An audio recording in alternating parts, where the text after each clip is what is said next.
So today we are going to make a very good recipe which is perfect for a brunch. And obviously, if you don't know by now, I'm talking about shakshuka. So, my name is Miltelas, this is Tugakitchen, and come on, let's cook.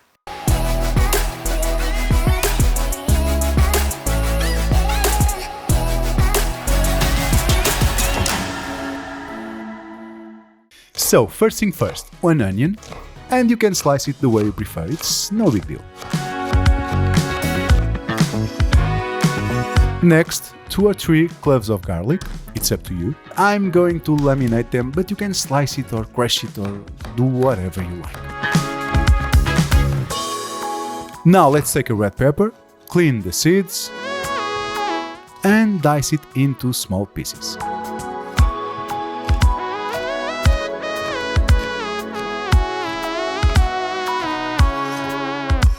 Next, and this is very important, let's take a chili, and if you want it to be softer, you can use the bottom part, or if you want it to be hotter, you can use the upper part. The majority of the seeds are in the upper part, and the bottom part, it has a little bit less seeds. Or if you want your recipe to be stronger and hotter, you can use the whole chili. Okay, now I'm going to give it a little bit of a Portuguese taste. I'm going to take a chouriço, which is a Portuguese sausage.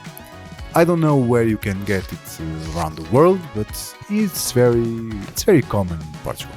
And of course, this is not part of the original recipe, but I think it takes it to a different level. But there's no problem, you can skip this part.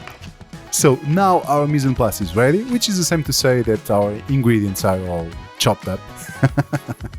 It just sounds fancy. We take a very big pan, the bigger that you have, and let's heat a very generous quantity of olive oil. And yes, it should be olive oil, preferably Portuguese olive oil. It's the best one. Add the onions to the olive oil and let it cook until it's a little bit translucent. Next, the Portuguese chouriço, pepper, and lastly our sliced chili. Let all of these ingredients cook a little bit and know each other in the pan. And when they look caramelized and smell very good, then you can add your garlic.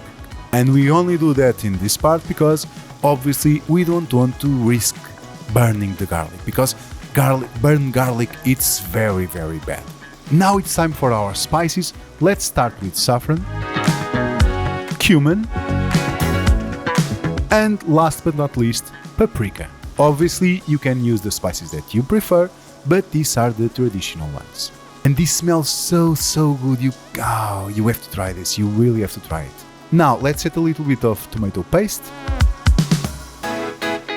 and then an entire can of diced tomatoes. And be careful, they should be quality tomatoes. Don't forget to season it with salt and pepper. And now what people usually do is add a little bit of water so the sauce doesn't get too thick.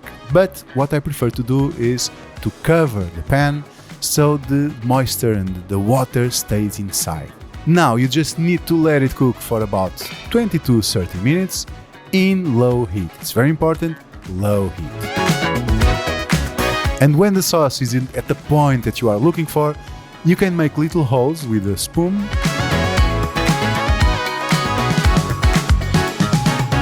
and crack one egg in each hole. And this part depends on your taste. There are people that like the eggs a little bit more runny, which is my case, and there are people that like the eggs a little bit more cooked. So, whatever you prefer, whatever you like, either way it works. You just need to cover the pan and let it cook in low heat for about 4 minutes if you want them runny, and a little bit more if you want the eggs a little more cooked.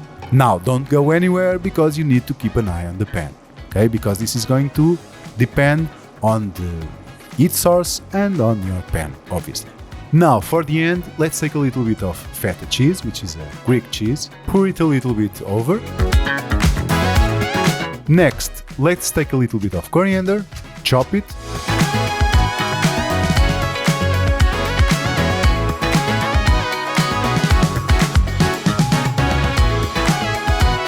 And for the final touch, a little bit of olive oil. And usually this recipe is served with a little bit of toasted bread. And just look at this beauty. Look at this. It's so good. It smells so good. I love this. It's so nice. So my name is Miguel Teles. This is Tugakitchen, and I'll see you in the next video.